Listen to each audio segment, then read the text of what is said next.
Alden Lee wants to be a writer. He has wanted to be a writer since he learned to read. He writes every day, all day. He writes essays, short stories, journal entries, interesting facts, historical pieces, comic strips, news reports, book reports. Anything that gives him an excuse to use a pen to paper. His friends have called him old-fashioned because he only writes on paper. He never types his work. He doesn't have an email because he prefers the written letter. When he is required to, he'll use his computer only after he has written it out on paper first. He can't help but to write. It gives him life. Writing is his love. At age 16, Alden was told he only has 5 pages left to live. What do you mean? Well, you only have 5 pages left to write in your life. Then, well, I'm sorry.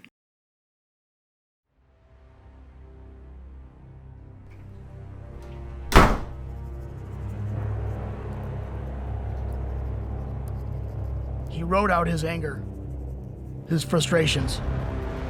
This is unfair. I don't deserve this. Why did the world do this to me? He wrote. But before he knew it, the page was up.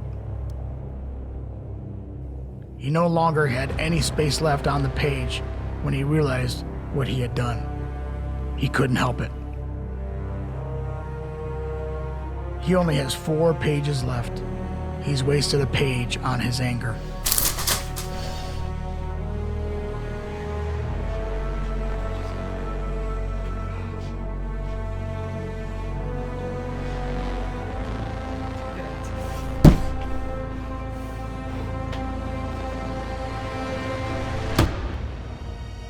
He needs to clear his mind.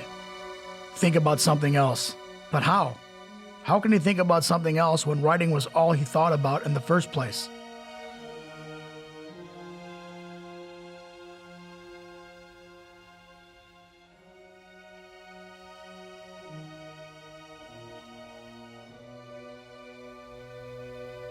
The world is mocking him.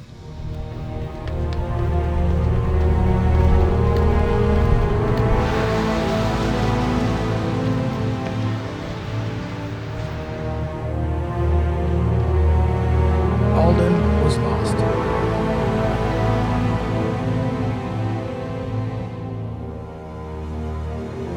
For weeks he didn't know what to do with himself. He only has 4 pages left. He never wrote less than 4 pages about anything. What could he possibly fit in 4 pages?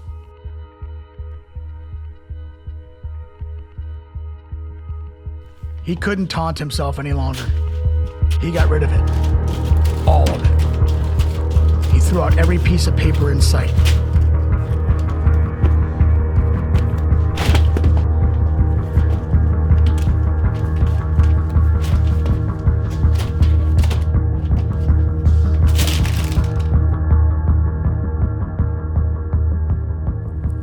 He burned it.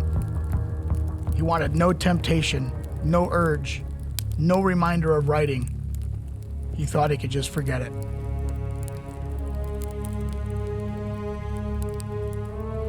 But he couldn't. As Alden grew much older, he tried many different things that he thought would be a therapy of sorts. He tried doing a podcast to get his words out there. He tried to express his words through art. He tried to tell stories through interpretive dance. He tried everything he could, but none of it was the same as writing. Nothing could give him the joy he once had. Nothing could fill the emptiness inside him. The only thing that could save him was the only thing he couldn't do.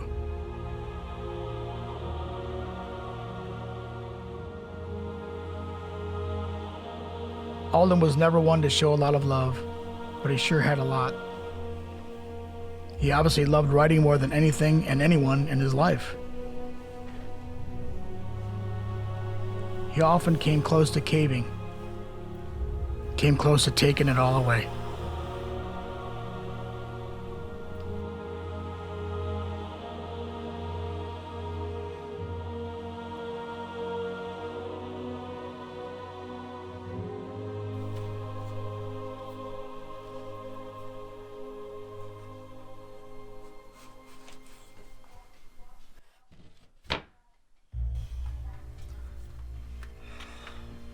He was most himself when he was writing, most comfortable when he was writing, most understood and heard when he was writing.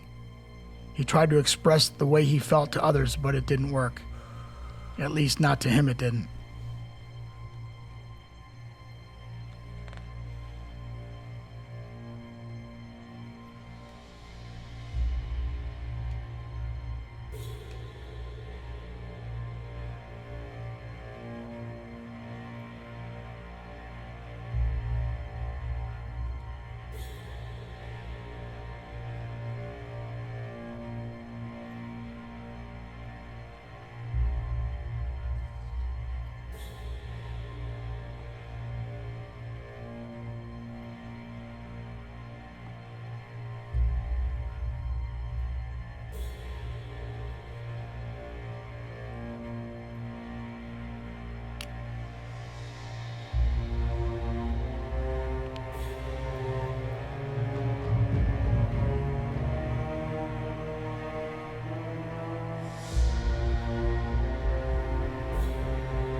He could no longer write. He had to accept it and do what everyone else told him to do. Move on. He became a speaker. That's a closer thing to a writer, he thought. He goes around the country ad-libbing most of his speeches. His way with words is extraordinary. He remembers bits and pieces of his past work and incorporates it into his speeches. He finally seems together. He looks like he has found closure. But it's a facade. The audience roars for him. He's a hit. But it doesn't matter. The audience is there. But then they're not. What's the difference anyhow? He wants to write notes, ideas, his thoughts on all of it. But he can't. He can't express himself in the way he feels most comfortable.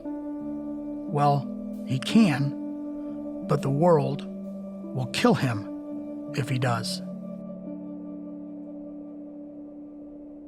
The world never stopped taunting him. Everywhere he went, he would find the person scratching away at their science report that they dreaded to do. But as time passed, he became more comfortable. The writing style has changed from pen and paper to laptops. He felt more comfortable with himself when there was less paper taunting him. But that doesn't mean he ever escaped.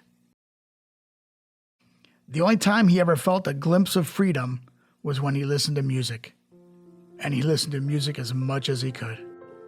Now, he wasn't listening to punk rock or R&B. He listened to the greats: Beethoven, Mozart, Schubert, Gershwin, Elgar. The way each instrument complemented each other. Each note was just as important as the next, that no instrument could be left out. It made him feel like he was figuring himself out.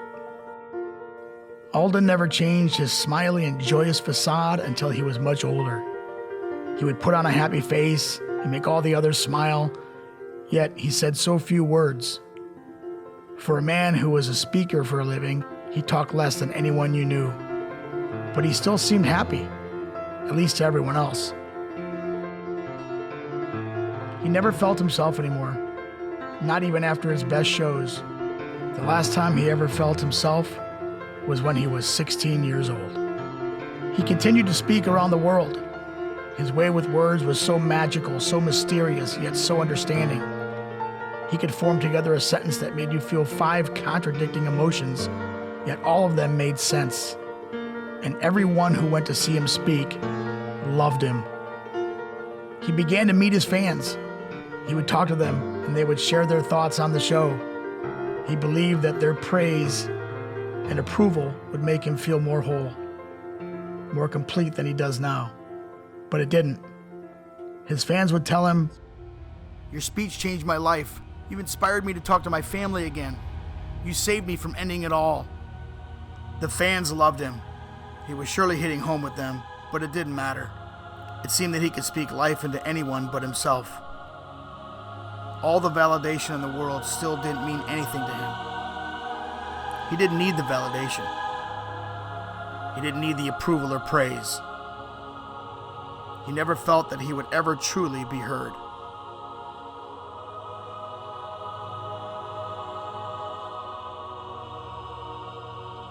Unless he put it in writing. He needed to feel alive.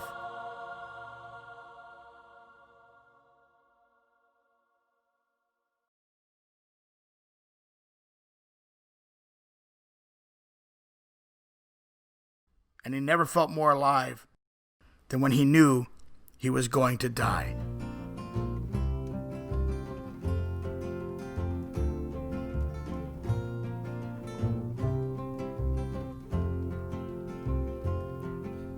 How many roads must a man walk down before they call him a man? How many seas must a white dove sail before she sleeps in the sand?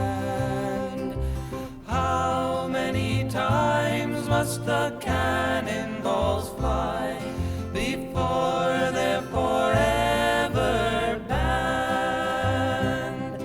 The answer, my friend, is blowing in the wind. The answer is blowing in the wind. How many years must a mountain exist before it is washed to the sea? How many years can some people exist before